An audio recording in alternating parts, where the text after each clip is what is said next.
Abra sua Bíblia, por favor, no livro de Deuteronômio, no capítulo 10, os versículos 12 e 13. O que eu vou compartilhar com vocês hoje não se limita ao momento do ano. Ainda estamos no início do ano, nosso terceiro domingo, e eu quero compartilhar algo que talvez tenha muito a ver com esse momento, com esse pensamento que nós costumamos ter, e eu não acho ruim.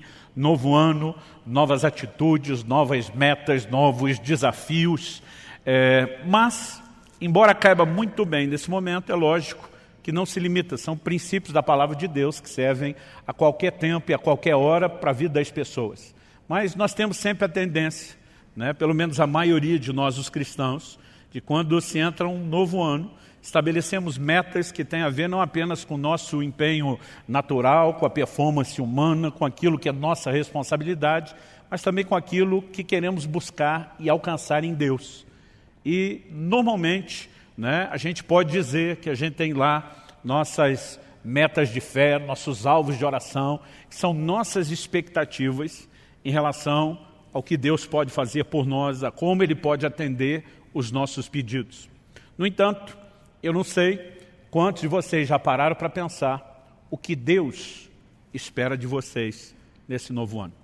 Normalmente nós falamos e somos claros com Deus a respeito do que queremos dEle, do que pedimos a Ele, mas muitas vezes nós não colocamos aí o mesmo espaço, o mesmo valor no fato de que Deus também espera algo de nós. E o tema da minha mensagem hoje é o que Deus espera de nós. Então, me acompanhe aí, Deuteronômio, capítulo 10, versículos 12 e 13. Eu vou ler esse texto inicial na NVI, a Nova Versão Internacional, que diz assim: Agora, ó Israel, que é que o Senhor, o seu Deus, lhe pede, senão que tema o Senhor, seu Deus, que ande em todos os seus caminhos, que o ame e que sirva o Senhor, o seu Deus, de todo o seu coração e de toda a sua alma, e que obedeça aos mandamentos e aos decretos do Senhor, que hoje lhe dou para o seu próprio bem. Eu quero tomar esses dois versículos, se você quiser, tanto pode deixar esse texto aberto como marcado. Em algum momento nós vamos voltar e tentar ler um pouquinho aí o contexto, versículos anteriores, versículos posteriores. Mas agora eu quero partir da pergunta: o que o Senhor espera de nós? A versão atualizada de Almeida, nova Almeida atualizada, usa a pergunta: o que é que o Senhor requer de ti? No entanto, a expressão usada no original, esse requer conota um pouquinho mais do aspecto de exigência, mas a palavra usada no original hebraico fala de pedir. Deus pede. Isso não precisa necessariamente ser confundido como opcional, mas eu quero tomar exatamente essa frase: o que é que Deus pede? E eu gostaria que a gente pudesse conversar a respeito desse assunto, da expectativa de Deus, daquilo que Ele requer de nós, pensando esse assunto em pelo menos 3 aspectos. Eu quero fazer aqui 3 perguntas. Primeiro, por que Deus faria algum tipo de exigência a nós, ao seu povo, aqueles que o seguem? Segundo lugar, o que exatamente Deus requer de nós? E, em terceiro lugar, nós vamos tentar trabalhar a razão, o motivo desse pedido que Deus fez. Então, acredito que olhando para o próprio texto, nós podemos entender que o fato de Deus fazer exigências, e não apenas nos colocar numa posição onde a gente pode pedir algo a Ele, mas Ele também pedir a nós, precisa nos ensinar algo. Eu gosto de dizer que oração não é apenas o meio através do qual eu e você recebemos de Deus aquilo que a gente quer. Oração também deveria ser, em contrapartida, o meio através do qual Deus recebe de nós, consegue de nós o que Ele quer. É o que nós aprendemos quando o Senhor Jesus, no jardim do Getsêmani, dobra os seus joelhos para dizer a Deus: seja feita não a minha, mas a sua vontade. Muitas vezes nossa vontade pode entrar em rota de colisão com a vontade de Deus. E nós precisamos entender que o ambiente de oração, o mesmo ambiente onde nós podemos pedir a Deus e conseguir de Deus algumas coisas que queremos, também deveria ser um ambiente de rendição, onde Deus possa conseguir de nós aquilo que Ele quer. Isso significa que, seja na oração ou em qualquer outro aspecto do nosso relacionamento com Deus, nós temos que reconhecer que esse relacionamento é uma via de mão dupla. Nós precisamos entender que no relacionamento com Deus, nós temos não só direitos, mas nós também temos deveres. Hoje em dia eu vejo uma ênfase de um evangelho que ele promove, simplesmente anuncia o bônus.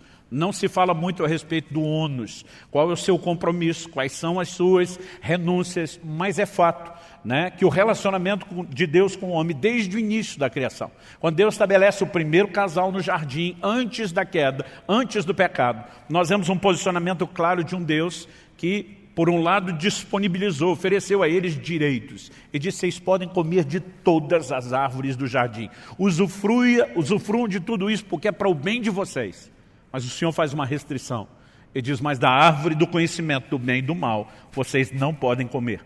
Então eles tinham direitos, mas eles também tinham deveres, né? E quando olhamos essa perspectiva, por mais que pareça um tanto quanto óbvia, eu acredito que ela não tem estado tão presente na forma de pensar, né, dos crentes de uma forma geral. Muitas vezes olhamos para Deus como aquele que tem um compromisso de nos abençoar, de fazer aquilo que nós queremos, e afinal de contas é por isso que a maioria acaba se disponibilizando, pelo menos no início, antes de ter tanto entendimento ou maturidade, a andar com Deus, porque vê o lucro de um Deus que vai atendê-lo.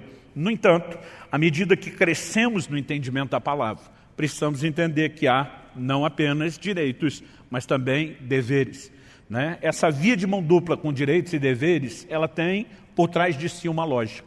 E acredito que um dos elementos que a gente possa, né, colocar aqui nessa conta é reconhecer que o homem tem o privilégio de viver com Deus é classificado na Bíblia, na sua palavra, como uma aliança.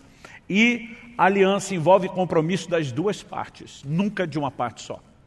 Depois Deus tirar a nação de Israel do Egito, debaixo do domínio de Faraó, da escravidão na qual viviam, ele faz isso com um projeto muito claro: levá-los a uma terra prometida, e assim que saem e param no Monte Sinai, observe o que é que Deus manda Moisés falar para eles. Êxodo capítulo 19, do versículo 3 até o 6, diz assim: Moisés subiu para encontrar-se com Deus, e do monte o Senhor o chamou e lhe disse: assim você falará à casa de Jacó e anunciará aos filhos de Israel: vocês viram o que fiz aos egípcios e como levei vocês sobre asas de águia e os trouxe para perto de mim. Agora, pois, se ouvirem atentamente a minha voz e guardarem a minha aliança, vocês serão a minha propriedade peculiar dentre todos os povos. Porque toda a terra é minha, e vocês serão para mim um reino de sacerdotes e uma nação santa. São essas as palavras que você falará aos filhos de Israel. Deus estava dizendo: eu tirei vocês do Egito, eu os trouxe sobre as asas da águia, eu tenho guiado vocês, eu tenho guardado vocês, eu tenho feito grandes coisas em favor de vocês, porque eu tenho um plano. Agora Deus está dizendo: se vocês querem ser a minha propriedade peculiar dentre todos os povos, que é o meu projeto, vocês têm que guardar a minha aliança. Em outras palavras, Deus está dizendo: nessa aliança não existe apenas um compromisso da minha parte com vocês, de intervir, de salvar, de redimir, de guiar, de proteger, mas precisa existir da parte de vocês um compromisso de guardar a minha aliança, né? Isso significa ouvir atentamente a voz do Senhor, andar em obediência a Ele. Então, nós vamos percebendo esse desenho. E, obviamente, quando a gente fala de uma via de mão dupla, de direitos e deveres, né, de compromisso das duas partes, embora a gente entenda uma parte desse aspecto do relacionamento que envolve o compromisso das duas partes, eu acredito que a gente pode não só não enxergá-lo de forma completa, como enxergá-lo de uma forma, né, deficiente, incompleta. Nós precisamos entender que nesse relacionamento, Deus tem o direito de pedir e de exigir algo, não só porque além de direitos tem deveres, não só porque além de bônus tem ônus, não só porque a aliança requer o compromisso das duas partes, mas aquilo que deveria ser entendido como óbvio: nessa relação, Deus é o Senhor e nós somos seus servos. Embora haja compromisso das duas partes, não significa que nós estamos na mesma posição, né, naquele lugar de direitos iguais. Ele é Senhor. E senhorio implica no quê? Basicamente, em obediência, em submissão, em rendição. É por isso que em Lucas, no capítulo 6, no versículo 46, o Senhor Jesus diz: por que é que vocês me chamam Senhor, Senhor, e não fazem aquilo que eu mando? Ele está dizendo, é incoerente me chamar de senhor. A palavra senhor, a gente tem repetido isso aqui, era usada por um escravo quando ele se dirigia ao seu amo, né? A palavra senhor significa dono, possuidor. Aquele escravo não tinha vontade própria, ele vivia para fazer a vontade do seu senhor. Agora Jesus está dizendo, como é que vocês me chamam de senhor? Mas em vez de fazer a minha vontade, em vez de fazer o que eu mando, vocês decidem andar na sua própria vontade, fazendo apenas aquilo que vocês querem. Então, quando nós começamos a pensar esse desenho, acredito que isso nos ajuda a entender melhor o que é o relacionamento com Deus. Não estamos atrás de uma única intervenção de Deus ou outra, não estamos apenas atrás do favor do Senhor e do que Ele pode fazer de nós. Nós queremos o relacionamento, o pacote completo. Nós queremos interagir com Ele exatamente da forma como Ele espera de nós. Você pode dizer amém? Então, precisamos entender, pressupõe-se que Ele tem todo o direito de externar esse tipo de expectativa em relação a cada um de nós. A segunda coisa que eu gostaria que a gente pudesse pensar, de acordo com esse texto, é o que exatamente, especificamente, o que Deus requer de nós. Então, nessa pergunta que Deus, através de Moisés, faz à nação de Israel, e agora, ó Israel, o que é que o Senhor, seu Deus, lhe pede? Senão que tema o Senhor. Em primeiro lugar, ele destaca aqui temer a Deus. Você pode repetir isso comigo? Diga, temer a Deus. Mais uma vez, com gosto e vontade. Vamos tentar, planeja, junta a força aí dentro de você, né? E diz comigo, temer a Deus. Ótimo. A segunda coisa, ele diz assim, que ande em todos os seus caminhos. Segundo lugar, diga comigo, andar em seus caminhos. E depois ele diz, e que ame e sirva o Senhor, seu Deus, de todo o seu coração e de toda a sua alma. Terceiro lugar, diga, amar e servir com intensidade. Então podemos repetir as três, diga, temer a Deus, andar nos seus caminhos, amar e servir com intensidade. Mas pastor, tem 4, porque o texto diz aqui que obedeça aos seus mandamentos. Eu quero te mostrar, depois de falar dessas primeiras 3 coisas, que a 4ª é apenas um resumo, um arremate final. Por quê? Temer a Deus é mandamento a ser guardado. Andar nos seus caminhos é mandamento a ser guardado. Amar e servir o Senhor de todo o coração é mandamento a ser guardado. Então, acredito que quando ele encerra falando sobre guardar os mandamentos, ele não está necessariamente falando de um 4º aspecto, né? Mas ele está arrematando a ideia de que a nossa relação com Deus se resume na obediência que nós devemos a Ele.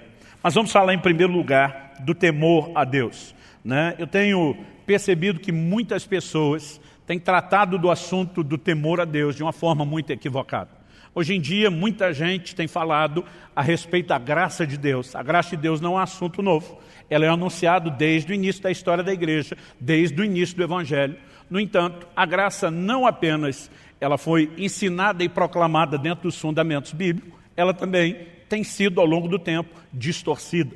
Em Judas, né, no capítulo único, verso 4, ele fala daqueles que estão, né, transformando a graça de Deus em libertinagem. Alguns, não entendendo o favor oferecido de Deus, começaram a tratar da graça como se fosse uma permissão para pecar, e não a capacitação, o empoderamento divino para a obediência. Outros começaram a trazer uma ideia, como que se do Velho para o Novo Testamento, Deus mudou. Né? Eles não falam dessa forma, mas a conclusão que nós chegamos é que parece que Deus se converteu. No Velho Testamento Deus era mau, terrível, né? Exercia juízo, mas no Novo ele virou amor. O que é uma grande bobagem, tratar Deus como se ele fosse, né, alguém possível de sofrer mudança. Em Malaquias 3,6 Deus diz, eu, Senhor, não mudo. Tiago capítulo 1, verso 17, a Bíblia diz, nele não há mudança, nem sombra de variação. Logo, não há mudança em Deus. Então nós não podemos olhar como se no Velho Testamento Deus fosse uma coisa e no Novo Testamento ele tivesse se tornado outra. Logo no 2º século da era cristã, né, houve um camarada que trouxe muitas distorções, muitas heresias, chamado Marcião. E a gente brinca que até hoje existem os marcionitas, são aqueles, né, que acabam replicando o ensino dele, conhecendo ou não. Ele dizia que o Deus do Velho Testamento era um e o do Novo Testamento era outro. Né? No Novo Testamento ele não aceitava nem os evangelhos e o ensino de Jesus. Era só Paulo que tinha a revelação. E alguns parecem estar agindo assim. Eu tenho visto gente dizer, temor é coisa do Velho Testamento. E eu digo para alguns, eu acho que você não andou lendo o Novo Testamento. né? Embora nós estamos partindo de um texto do Antigo Testamento, falando sobre temer a Deus, Atos 9:31 diz, assim a igreja tinha paz por toda a Judéia, Galiléia e Samaria, edificando-se e caminhando no temor do Senhor, e no consolo do Espírito Santo crescia em número. No mesmo ambiente onde havia temor de Deus, havia consolo do Espírito Santo. Nós precisamos entender que não são coisas excludentes, são coisas que se complementam. Paulo escreve aos Efésios e diz que nós devemos sujeitarmos uns aos outros no temor de Cristo. Então, o Novo Testamento fala de temor, temor estando na igreja, devendo estar na vida do cristão. Agora, essa palavra, a maior parte das vezes traduzida como temor no Novo Testamento, no original grego, ou é a palavra phobeu, ou a sua raiz, né, phobos. A gente conhece o termo fobia, que procede de lá, que significa medo. Né? A tradução dessa palavra, que muitas vezes aparece como temor, ela sugere tanto medo e receio, como também tem a conotação de respeito e reverência. Agora, eu olho para algumas pessoas e percebo que elas dão um ênfase na palavra, como se eu e você tivéssemos que viver aterrorizados em relação a Deus. Outros parecem tentar eliminar isso completamente, quase como se o respeito e a reverência não tivessem nenhuma ponta, nenhum aspecto de temor. E, na verdade, essas coisas meio que se misturam. Mas nós precisamos entender a necessidade de um equilíbrio, mesmo no uso dessa palavra. Por exemplo, em Efésios, no capítulo 5, o apóstolo Paulo começa a falar da relação entre o marido e a esposa e um paralelo da relação com Cristo e a igreja, a noiva, né, com quem ele vai se casar. E a Bíblia diz que o marido deve amar a esposa como Cristo amou a igreja, mas que a esposa deve submeter-se ao seu marido como a igreja deve submissão a Cristo. Mas no final, no versículo 33, final do capítulo e do arremate dessa ideia, o apóstolo Paulo diz assim, que a esposa respeite o seu marido. Efésios 5:33. A palavra traduzida ali, né, é phobeu, que a esposa tema o seu marido. O apóstolo Paulo estava falando de um tipo de relacionamento onde o marido literalmente, e não simbolicamente, mas literalmente tocava o terror em casa? Não, porque a Bíblia não se contradiz. Em 1 de Pedro, no capítulo 3, no versículo 7, a mesma Bíblia diz, maridos, vocês igualmente vivam a vida comum do lar com discernimento, dando honra à esposa por ser a parte mais frágil e por ser coerdeira da mesma graça da vida. Quando Deus fala do marido ter que honrar essa esposa, né, tratando-a como parte mais frágil, parte mais frágil aqui eu não creio que fala do aspecto físico, porque se embora o homem tenha mais força bruta para carregar peso, a gente perde de longe na resistência à dor. Eu sempre digo que se dependesse de nós os homens para dar luz aos filhos, a terra estava desabitada há muito tempo. Né? A gente serve para entrar na hora do parto, segurar a mão da mulher e ela ficar dizendo para a gente, vai dar tudo certo, meu bem, vai dar tudo certo. Além de dar luz, ela tem que confortar a gente. Mas eu acredito que a Bíblia fala muito mais do aspecto emocional. Né? Essa capacidade que muitas vezes a mulher tem de ser ferida emocionalmente, além da capacidade do homem mensurá-lo. Eu acredito que isso não é Deus tentando diminuí-la. Eu lembro que antes de casar, um dia a Kelly olhou para mim, falou, a gente estava conversando algumas coisas sobre o nosso futuro, após o casamento, ela olhou para mim e falou assim, pensa num vasinho daqueles de porcelana chinesa, daqueles bem fininhos que não pode nem apertar. Eu falei, pensei, ela disse, sou eu, é o que você está levando para casa. Né? E de vez em quando, né, se o meu comportamento começasse a ficar meio, né, viril demais, ela dizia, ó o vasinho de porcelana. Né? E o duro que eu tinha que acatar aquilo ainda pelo prisma da Bíblia. Né? Eu preciso honrar essa mulher. Então, como que Deus manda o marido tratar a mulher com tanta honra e distinção, mas manda ela ter medo? Nós precisamos entender que aqui é um equilíbrio de reverência, de respeito. Não que a pessoa do homem seja distinta, né? Não que ele, como pessoa, tenha mais valor, mas que dentro da funcionalidade do lar, o seu lugar de autoridade requer isso. Então, nós precisamos entender que há um equilíbrio. A palavra temor, ela nunca vai excluir totalmente essa questão do medo, mas ela não pode estar centrada só nela. Deve ser uma combinação entre um e outro. Pastor, o senhor está dizendo que a gente precisa ter medo da pessoa de Deus, né? Não é a pessoa, é a maneira como nos relacionamos com a pessoa. A mesma Bíblia que apresenta esse Deus, né, como amor, também apresenta esse Deus como justo. Nenhum atributo de Deus vai excluir o outro. E muitas vezes a ênfase de alguns desses pregadores da graça é porque Deus é amor, Ele não julga. Ele é tanto uma coisa quanto outra, né? Em Romanos, por exemplo, no capítulo 13, no versículo 3, o apóstolo Paulo diz assim: porque os magistrados não são para temor quando se faz o bem, e sim quando se faz o mal. Você quer viver sem medo da autoridade? Faça o bem e você terá louvor dela. Basicamente, Paulo está dizendo que não precisa temer a autoridade. Ele disse: se você se conduzir de forma correta, não precisa temê-la. Agora, se estiver fazendo errado, deve temer. Aonde está a ênfase do aspecto do medo? Se eu desobedecê-lo, as consequências de um Deus que é justo serão inevitáveis. Isso não significa que eu preciso ter medo de que Ele queira o mal. Esse é o mesmo Deus que desde a antiga aliança já dizia: eu é que sei os pensamentos que eu tenho acerca de vós, são planos de bem e não de mal, para vos dar um futuro e uma esperança.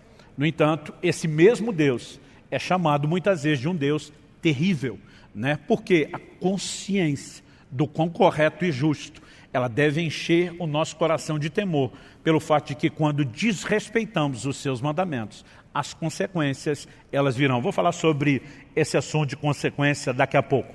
Vamos voltar aqui para a ideia do temor. Eu acredito que devemos temer as consequências de não obedecer a Deus e não ter medo da sua pessoa.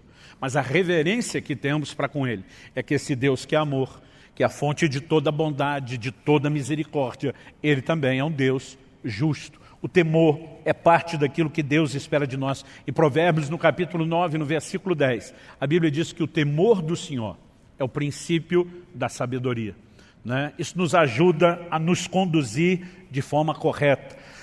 Em segundo lugar, vamos falar aqui a respeito de andar em seus caminhos. O que significa isso? Essa ideia de caminho pressupõe um trilho pré-estabelecido. É o caminho de Deus, definido por Ele.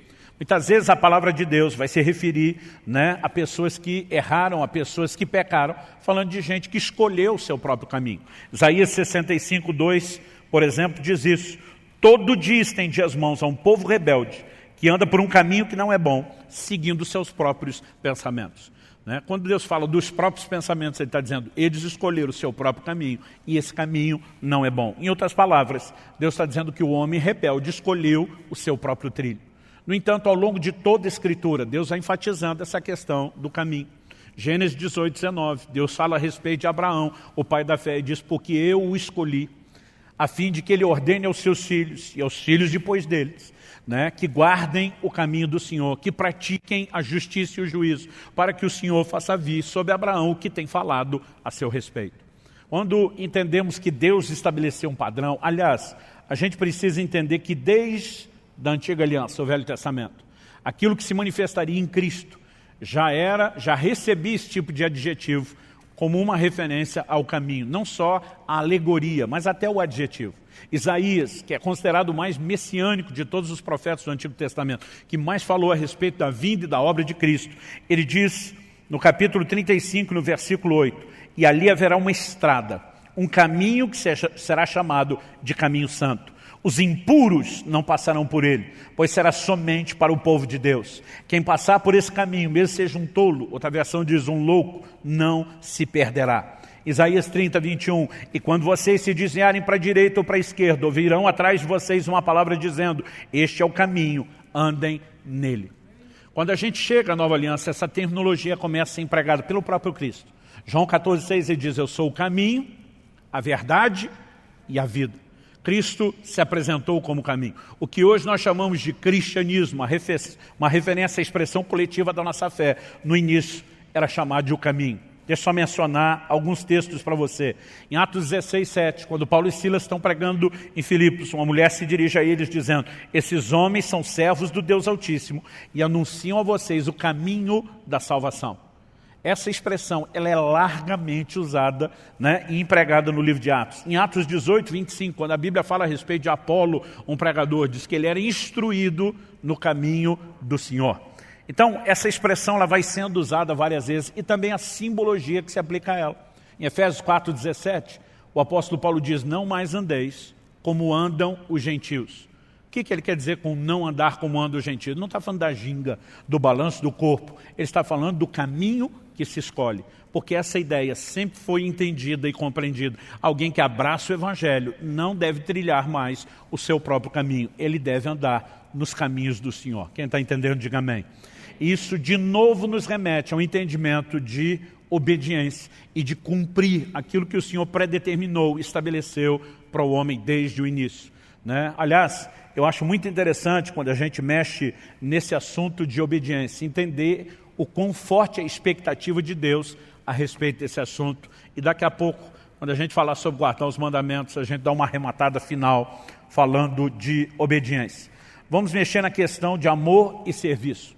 Pastor, a gente não poderia desdobrar, assim como o Senhor falou do temor como um dos aspectos da obediência, de andar nos caminhos do Senhor como outro. Não dá para desdobrar amor e serviço? Dá. Mas também dá para tratar deles juntos, né? Até porque a forma como amar e servir de todo o coração e alma é apresentado, me parece que a intenção é comunicar muito mais uma união do amor e serviço do que só tratá-los de forma separada. Outro dia alguém me perguntou, pastor, é possível servir a Deus sem amá-lo? Eu falei, mas falei, é impossível amá-lo sem servi-lo. E a pessoa ficou me olhando e falou, nunca pensei nisso. Falei, bom, vamos pela primeira frase, que é possível servi-lo sem amá-lo.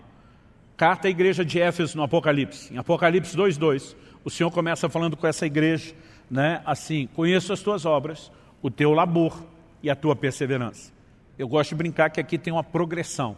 Obras fala de gente ativa que trabalhava, mas labor é quando você começa a entrar no nível de intensidade e cansaço. Agora, perseverança é aquele modo que de vez em quando nós estamos botando pilha nos nossos pastores, nos nossos líderes, que é sangue nos olhos, faca no dente, né? É quando você, com ou sem vontade, com ou sem inspiração, você põe tudo de você naquela disposição de serviço. Eles tinham uma alta performance, mas nos versículos 4 e 5, nós vemos o Senhor falando, tenho, porém, contra ti, que abandonaste o teu primeiro amor. Então, a performance de serviço, de trabalho estava alta, a paixão estava lá embaixo, no chão, no chinelo. O que é que Deus acaba dizendo para esse anjo, para o mensageiro dessa igreja? Ele disse, se você não se arrepender, eu vou tirar o seu candeeiro. O que significa o candeeiro? No capítulo 1 de Apocalipse, João tem uma visão e ele vê 7 estrelas e 7 candeeiros. E o anjo explica, as 7 estrelas são os 7 anjos ou mensageiros das igrejas da Ásia. Os 7 candeeiros são as igrejas. O simbolismo do candeeiro era o da igreja. Agora Deus está falando com o anjo, com o mensageiro. Se você não arrepender, eu tiro o seu candeeiro. Em outras palavras, Deus está dizendo, a igreja que eu confiei aos teus cuidados, eu vou tirar de você e vou pegar de volta. O que é que Deus está dizendo? Se você não vai fazer o trabalho que você está fazendo, movido pelo amor, por paixão para comigo, Deus está dizendo, eu dispenso você do serviço. Em outras palavras, Deus está dizendo, eu não quero o serviço pelo serviço. Ou o seu serviço é uma expressão do seu amor para comigo, ou eu dispenso o seu serviço. Por outro lado, em João 21, dos versículos 15 a 17, onde Jesus pergunta por 3 vezes ao apóstolo Pedro, tu me amas? Em cada uma delas, Pedro sinaliza, responde positivamente, tu sabes que eu te amo. O que é que o Senhor diz para ele? Apacenta as minhas ovelhas. Em outras palavras, está dizendo, se você me ama, vamos manter isso não só na declaração, no nível verbal, mas vamos demonstrar isso, Pedro, com trabalho, vamos demonstrar isso com serviço. Então me parece que o critério de entrada para quem vai servir no ministério, trabalhar para Jesus, é que tem que amar. E a exigência para a saída é se faltar amor. Portanto, nós não podemos mera e simplesmente olhar para isso e dizer os assuntos estão desconectados. Mas embora seja possível servir sem amar, é impossível amar sem servir. O serviço deveria ser uma expressão do nosso amor. Quem está entendendo, diga amém. Mas pastor, eu não tenho a obrigação de trabalhar? Tem, mas não deveria trabalhar só com senso de obrigação. Deveria fazer isso com senso de prazer. Então vamos falar da obrigação sendo cumprida com senso de prazer? Há poucos meses atrás, Kelly e eu completamos 25 anos de casado. E tem uma ordem divina que rege o meu casamento, né? A minha responsabilidade, o meu papel como marido. A Bíblia diz, maridos, amai as vossas mulheres. É um imperativo, é uma ordem. Deus não está dando uma sugestão, não é um hashtag fica a dica. Deus não está dizendo, ó, se um dia desse você estiver de bom humor, se a coisa estiver fácil, se tua mulher não estiver dando trabalho, se você puder amá-la, beleza, fico te devendo uma. É uma ordem. E se é uma ordem, nós precisamos entendê-la como tal. O que significa a disposição de amar não é mero sentimento espontâneo, é uma decisão. Então, eu sou obrigado a amar minha mulher. Eu não tenho opção. E não olhe para mim, vocês os maridos, como se fosse só eu obrigado, que vocês também são. Vocês solteiros que estão orando para casar, estão orando para entrar dentro da mesma obrigação.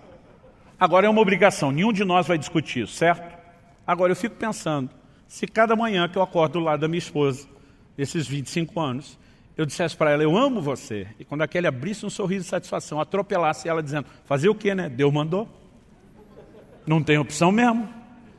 Não tem outra alternativa, só me resta amá-lo, então estamos aqui para cumprir a obrigação. Eu fico imaginando se a gente ainda estaria casado, e se tivesse, qual seria a qualidade do matrimônio.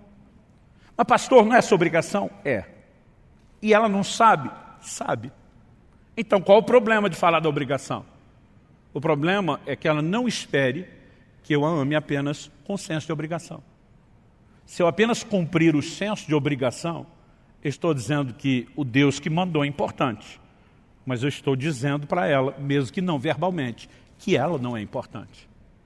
Agora, quando eu olho para ela e digo, eu sou obrigado a te amar, mas você me inspira a fazer isso, você nunca fez com que isso fosse um fardo ou um peso, você torna a minha obrigação leve, eu posso cumpri-la com alegria, eu estou dizendo que não apenas o Deus que me mandou e eu obedeço é importante, mas que ela tem importância e valor para mim. Agora, vamos colocar isso diante de Deus. A gente diz, Senhor, eu vou servir o Senhor só para não me dar mal na eternidade, para não desobedecer e para não ficar sem galardão. Deus espera de mim e de você muito mais do que o senso de obrigação. É lógico que o temor precisa estar lá. O apóstolo Paulo dizia, ai de mim se não pregar o Evangelho. Estou em rota de colisão com a vontade de Deus, em plena desobediência. Ele diz, eu tenho temor a ponto de dizer, ai de mim. Mas Paulo fazia isso só pela obrigação? Ele dizia, não.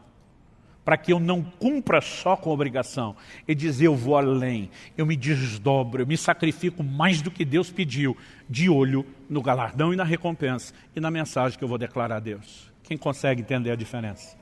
Nós precisamos ser um povo, né, que entenda a importância de servir ao Senhor, mas que faça isso não só por causa de cobrança, não só por causa de pressão, e nem só por causa de anseios pessoais. Porque muitas vezes nós queremos fazer coisas que Deus não pediu e não queremos fazer coisas que Ele pediu. Então, muitas vezes, né, para que a gente se conecte ao lugar correto de serviço, nós vamos ter que dizer, por amor ao Senhor, eu vou abrir mão daquilo que eu queria e vou fazer aquilo que o Senhor quer. Agora, tanto uma coisa como outra, seja tratada de forma separada, o amor e serviço, ou de forma conjunta, é apresentada como algo que a gente precisa fazer de todo o coração.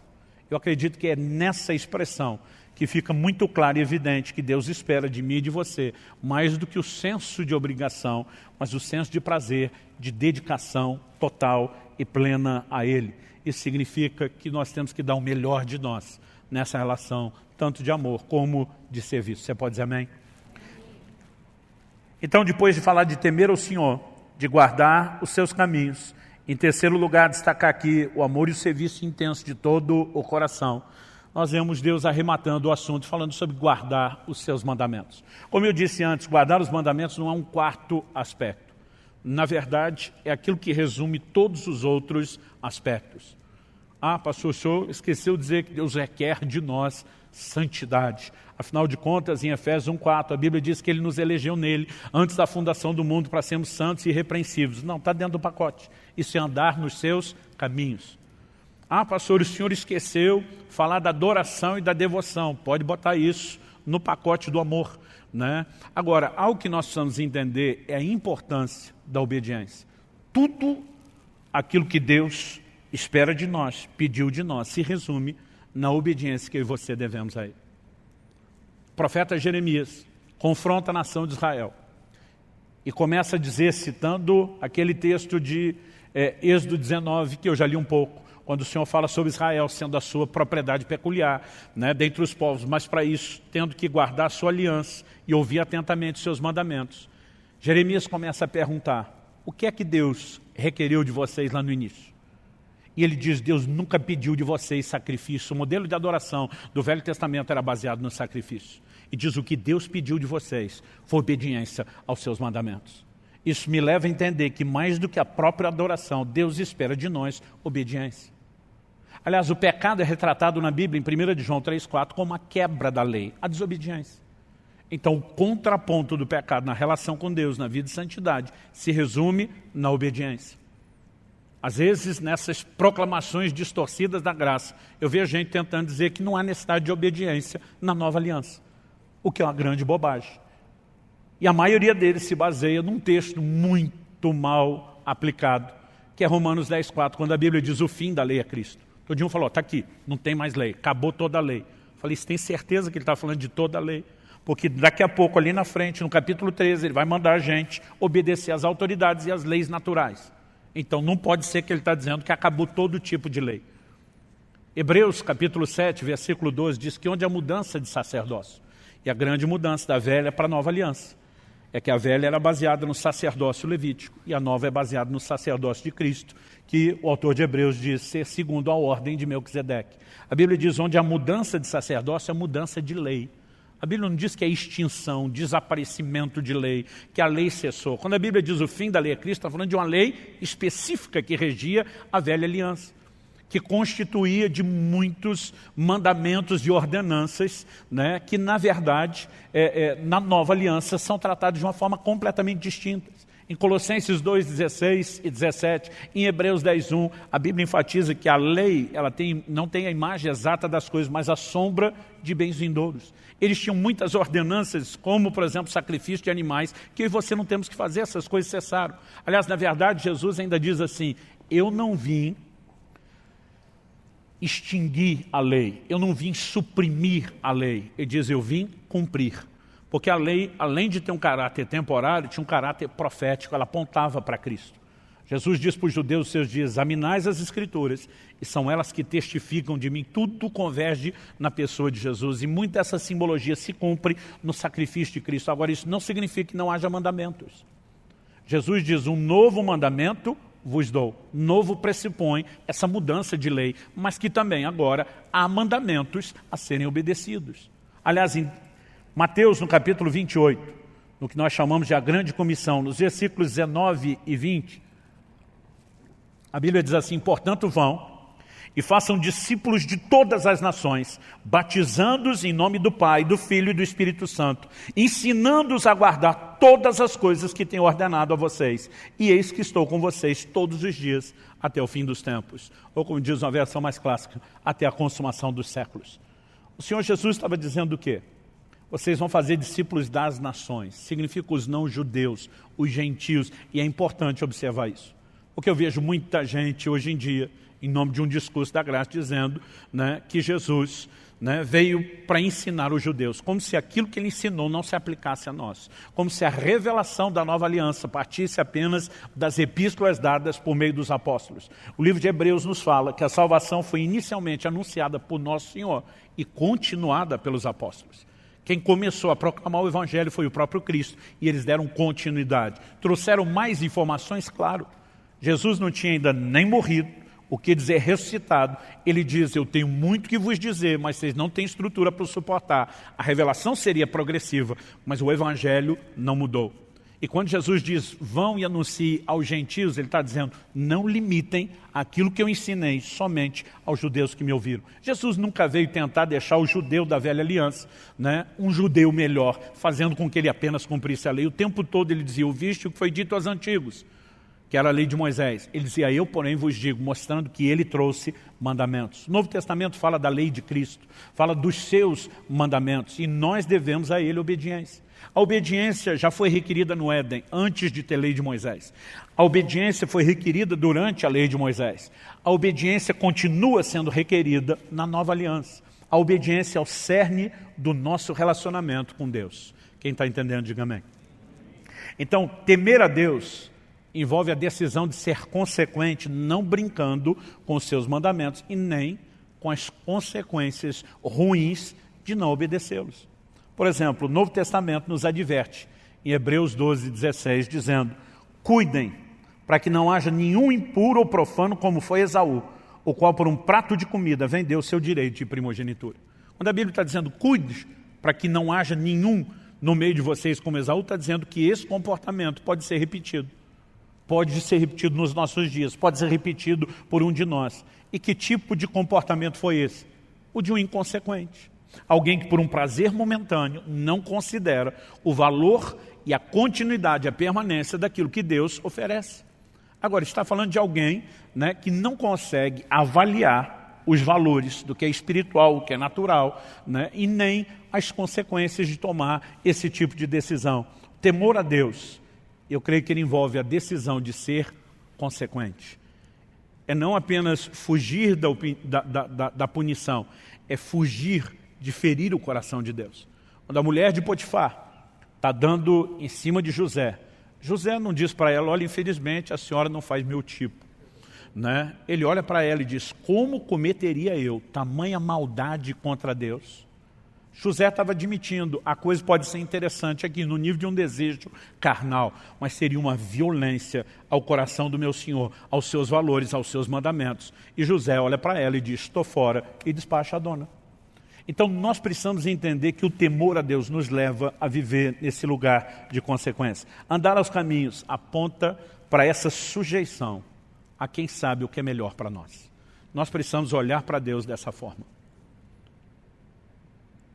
Eu lembro quando era criança e meus pais estabeleciam determinadas, proibições, a sensação que eu tinha era de o quanto eles eram injustos e queriam cortar o meu barato. Mas quando você amadurece e se cumpre aquela profecia paterna, um dia você vai me entender. Você enxerga as coisas sob outra perspectiva. Você acha que alguma vez, quando meus filhos eram crianças, eu deixava eles brincar com faca, com vidro, com qualquer coisa que pudesse machucar? Claro que não. Agora, você acha que no momento eles me entendiam e eu nem esperava que entendessem. Mas eu sabia que um dia eles compreenderiam que toda restrição que foi estabelecida por amor.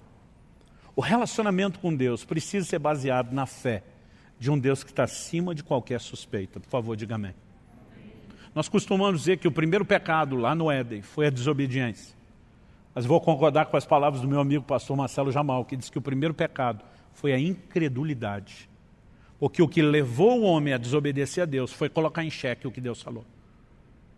A serpente, a chamada em Apocalipse antiga serpente como sendo o diabo e Satanás, traz um questionamento ao coração de Eva dizendo o seguinte: não, é que Deus sabe que no dia que você comer da árvore do conhecimento do bem e do mal, vocês vão ser como ele. O que Satanás estava insinuando? Deus não quer o melhor para você. Deus está limitando você. Deus está roubando de você não apenas prazeres, como privilégios, benefícios.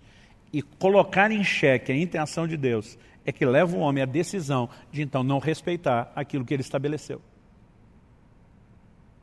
O Novo Testamento nos mostra uma preocupação de Paulo, dizendo: eu temo que vocês possam se comportar da mesma forma como Eva diante da serpente, colocando em xeque aquilo que Deus falou. Agora, quando nós entendemos que Deus de fato quer o nosso melhor, nós conseguimos andar nos seus caminhos, não só com senso de obrigação, mas com a confiança e o descanso de que aquele que determinou para nós limites, sabe exatamente por que fez isso. E com certeza, no final das contas, e esse é o último ponto que nós vamos explorar aqui, ele está interessado no nosso melhor. E por último, quando falamos sobre amar e servir a Deus, lembrar que isso são obrigações a serem cumpridas com senso de prazer. Mas eu quero terminar aqui com uma última pergunta. Qual a razão desse pedido que Deus nos fez? Quando ele diz à nação de Israel: o que é que o Senhor pede de vocês? Ele diz que temam o Senhor, que andem nos seus caminhos, que o amem e o sirvam de todo o coração, guardem os seus mandamentos. Ele termina no final do verso 3 dizendo: para o seu próprio bem. Em outras palavras, ele sinaliza: isso não é algo que vai beneficiar a Deus. Deus não vai ficar melhor na fita se o povo dele estiver mais bem comportado. Deus não tem necessidade de absolutamente nada que eu e você possamos fazer ou oferecer a ele. Aliás, em Atos 17, na pregação de Paulo, lá no Areópago, em Atenas, ele faz a seguinte afirmação, versículos 24 e 25 de Atos 17. O Deus que fez o mundo e tudo o que nele existe, sendo ele Senhor do céu e da terra, não habita em santuários feitos por mãos humanas, nem é servido por mãos humanas, como se precisasse de alguma coisa. Então, ele não precisa de nada. Aliás, Paulo termina dizendo assim, pois ele mesmo é quem a todos dá a vida, a respiração e tudo mais. Basicamente, Paulo diz, Deus não precisa de você, você é que precisa dele. Sua subsistência é que depende dele, não a dele de você. Então, a única razão para Deus nos pedir isso não é porque Ele tenha necessidade, não é que Ele precise do meu temor, da sua disposição de andar nos seus caminhos, né? Da nossa decisão de amá-lo e servi-lo de todo o coração. É porque Ele está interessado no nosso próprio bem. E quando age dessa forma... Aliás, eu tinha dito no início para vocês deixar o texto reservado lá de Deuteronômio. Se você puder voltar em Deuteronômio 10...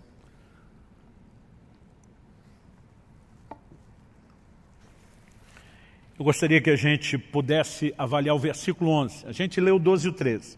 Vamos ler o versículo 11, que é o versículo anterior ao nosso texto base. Nesse versículo nós lemos assim, porém o Senhor me disse, Moisés falando, levante-se e ponha-se a caminho diante do povo, para que entrem e tomem posse da terra que, sob juramento, prometi dar aos pais deles. Deus tinha tirado a nação de Israel do Egito com qual propósito? Não era que eles ficassem perambulando no deserto. Deus queria levá-los a um lugar de abundância, a uma terra que manava leite e mel. E acredito que isso também aponta de forma figurada para aquilo que Deus deseja para mim e para você. Deus também não nos tirou do mundo e do pecado para que a gente ficasse perambulando num deserto de aridez espiritual. Jesus diz, eu vim para que vocês tenham vida e vida com abundância. Efésios 1:3 diz, bendito seja o Deus e Pai de nosso Senhor e Salvador Jesus Cristo, o qual já nos abençoou com toda sorte de bênção nas regiões celestiais em Cristo Jesus. Deus tem um projeto de plenitude para mim e para você. Eu sinceramente esperava um amém, vou dar uma segunda chance para você. Deus tem um projeto de plenitude espiritual para mim e para você. Amém? Então assim... Antes de tocar no que Deus requeria de Israel, ele já estava falando do lugar onde queria introduzi-los. Em outras palavras, Deus está dizendo, eu estou interessado no bem de vocês. Agora, o tempo todo ele advertia, mas se ao entrarem nessa terra, vocês não me obedecerem, em vez de ter a bênção, vocês vão sofrer as consequências da desobediência, que é a maldição, o juízo. Aí ele fala nos versículos 12 e 13, do que ele requer de nós. Mas vamos ver os versículos seguintes, agora do 14 ao 16. Depois de falar que queria introduzi-los na terra, do que ele requeria deles, temor ao Senhor, andar nos seus caminhos, amá-lo, servi-lo de todo o coração, que se resume na obediência. Ele diz assim, 14 ao 16, eis que os céus e os céus dos céus são do Senhor, o Deus de vocês. A ele pertence a terra e tudo o que nela há. Mas o Senhor se afeiçoou. Observe essa frase, se afeiçoou. Algumas traduções dizem amou. O Senhor se afeiçoou tão somente aos pais de vocês para os amar. E a vocês, descendentes dele, ele escolheu do meio de todos os povos, como hoje se vê. A conclusão no verso 16, portanto, circuncidem o coração de vocês e deixem de ser teimosos ou rebeldes.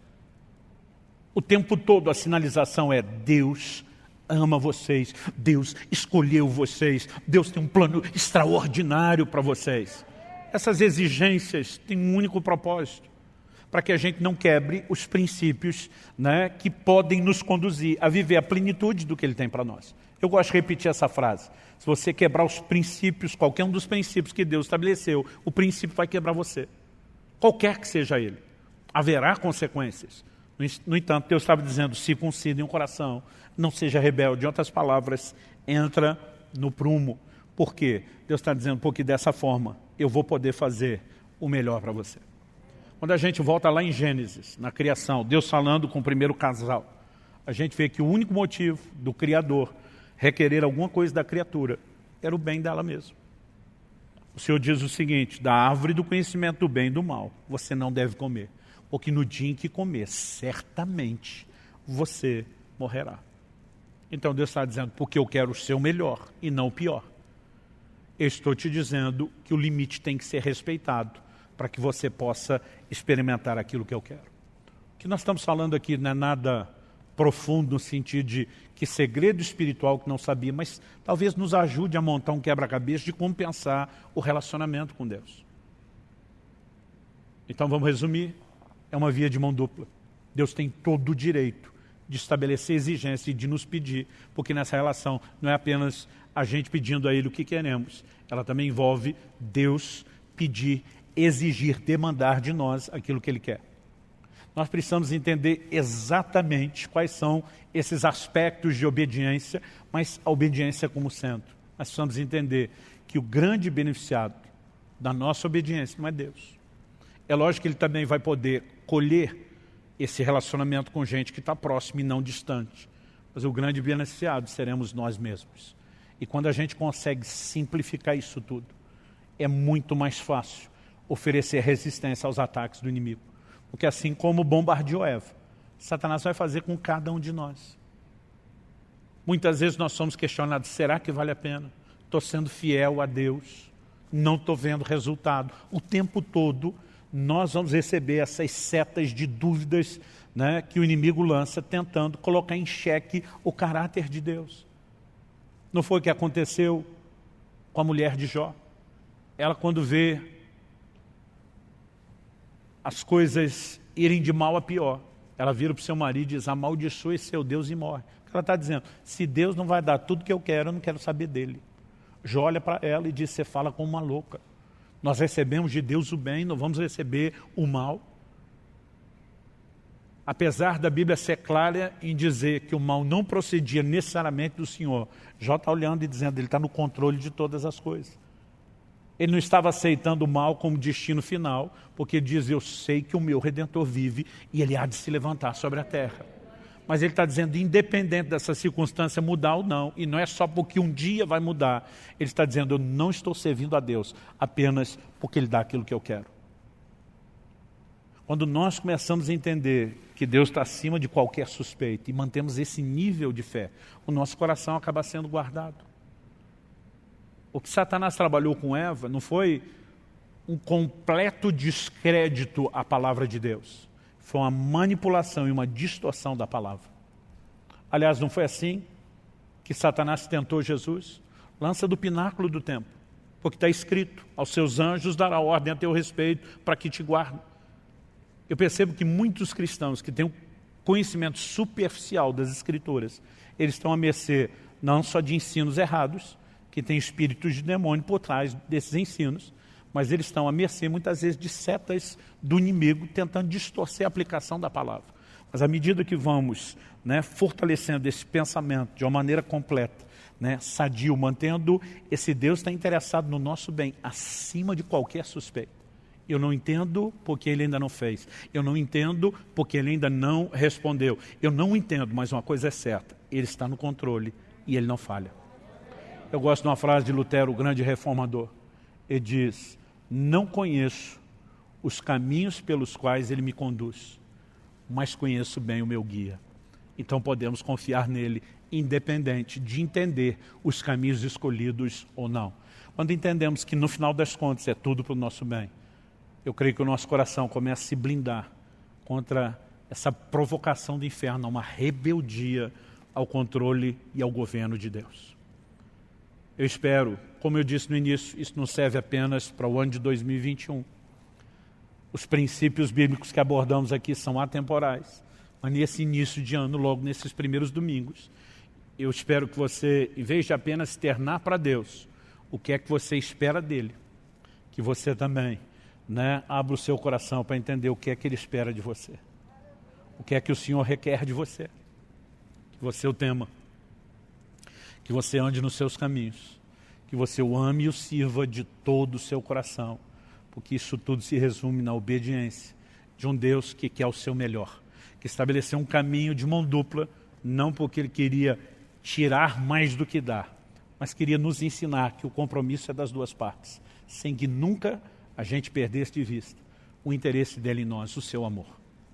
Romanos 8,32 diz, se Deus não poupou nem mesmo ao seu próprio Filho, antes o entregou por amor de nós, como não nos dará juntamente com Ele, com Jesus que já foi dado todas as coisas? A Bíblia fala de um Deus que está disposto a qualquer coisa. Isso não significa que Ele não tenha planos, que que ele não tenha um propósito, que ele não tenha caminhos personalizados, mas a intenção do fato de Deus querer o nosso bem nunca pode ser questionada. Nossa fé precisa ser firmada nisso.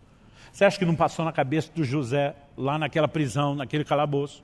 E aí, José, valeu a pena você ter descartado a dona lá, a mulher de Potifar? Ela se vingou de você. Onde é que você veio parar? Por um instante, José, por um tempo, por alguns anos, José esteve na prisão. Mas esse não foi o seu destino final. 1 Samuel 2,30 diz que Deus honra aqueles que o honram, mas os que o desprezam serão desprezados. Como você quer determinar o seu relacionamento com Ele? Eu escolho honrá-lo. Eu escolho lembrar que no final essa honra não só não me custa assim tão caro, como na verdade tem um retorno poderoso. Além de me manter conectado e não distante de Deus, eu vou experimentar como resultado final o melhor de Deus. Isso é a proposta da Escritura e nós não podemos pensar de forma diferente. Eu tenho orado e tenho dito, Senhor, o que é que você quer de mim para esse ano? Eu sei que nós temos aqui princípios que são para todos nós, sem exceção. Mas muitas vezes Deus pode trazer algo que é personalizado, que é só para você. Eu já tive anos onde eu li a Bíblia várias vezes. Já tive anos onde no ano todo eu li a Bíblia uma vez só. Eu já tive anos onde eu estudei como nunca. 2020, Deus mandou reduzir drasticamente as viagens. E um dos propósitos era não só produzir, mas crescer. E nós precisamos, não apenas dizer para Deus quais são os nossos alvos. Nós precisamos orar, buscar de Deus o Espírito Santo. Eu quero entender, mesmo que isso não vier de forma imediata, mesmo que não vier com toda clareza, mesmo que eu não ouvi uma voz do alto, eu quero entender aquilo que o Senhor quer de mim. Sem contar essa disposição. Você consegue imaginar se cada um de nós, não apenas os que compõem a comunidade Alcance aqui de Curitiba, se cada um de nós no corpo de Cristo decidisse atender o que Deus espera de nós e dessemos a Ele o temor do nosso coração, a disposição de andar nos seus caminhos, a decisão de amá-lo e servi-lo de todo o coração, dizendo obediência ao trilho, porque entendemos que não é uma via de mão única, mas também ao mesmo tempo cheios de expectativa, de fé, num Deus que é o nosso melhor. Você consegue imaginar o que a igreja brasileira não faria nessa nação? Então a pergunta é, por que não temos feito? E eu não estou aqui para julgar você. Talvez você seja novo na fé. Talvez você esteja no início da caminhada tentando entender e processar as coisas. Talvez você diga, pastor, eu sou, como diz a turma aí, já macaco velho. No entanto, andei dando bobeira. Não vim aqui te apontar o dedo ou jogar pedra em você. Eu creio que o próprio amor desse Deus, que quer o seu melhor, te dá a oportunidade de conserto, te dá a oportunidade de arrependimento, de ajuste. E eu gostaria que nós terminássemos com um momento de oração. Aí onde você está, sentado, sentado mesmo. Eu quero que você coloque diante de Deus a sua vida. Eu quero que você comece a falar com o Senhor. Eu quero que você, de fato, se pergunte. Você tem entregado a Deus o que Ele pede, o que Ele requer de você? Talvez você diga, pastor, eu acho que eu estou no time que respondo sim. A pergunta é, qual o nível? Porque muitas vezes nós estamos amando e servindo, mas não de todo o coração. Às vezes nós estamos temendo de uma forma meio parcial, relativizada.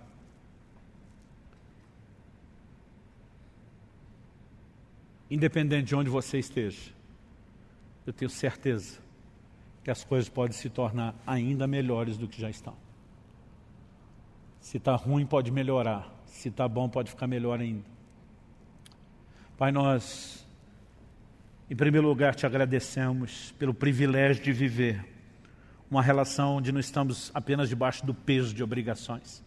É por isso que a Tua palavra diz que os Seus mandamentos não são penosos, não são pesados. Nós oramos e suplicamos que a graça do Senhor seja derramada nesse lugar. A única forma pela qual podemos viver obediência aos Seus mandamentos, a esse alto padrão exigido na nova aliança, é por causa da capacitação, do empoderamento da graça. E nós clamamos que o Senhor derrame isso sobre nós. Nós oramos pelo sopro de vida do Teu Espírito. Nós oramos por despertamento. Nós queremos corresponder com aquilo que não é só uma expectativa do seu coração, é um requerimento, é uma exigência muito clara e específica, mas não queremos cumprir a obrigação só com senso de obrigação, queremos cumpri-la com prazer, e para isso suplicamos graça. Eu oro por cada um dos meus irmãos e irmãs, não apenas os que estão aqui nesse auditório, agora, nesse momento, nos acompanhando presencialmente, mas cada um daqueles que nos acompanha pela internet. Mesmo aqueles que terão acesso a esse recurso apenas na forma gravada, depois que nesse momento, enquanto ouvem, o Teu Espírito Santo possa tocar as suas vidas. Nós oramos pela inspiração do céu, nós oramos pelo fortalecimento do alto, nós oramos por restauração sobrenatural se manifestando na vida de cada um deles. Nós oramos, ó Deus, por um verdadeiro exército de homens e mulheres de Deus se levantando na disposição de entregar a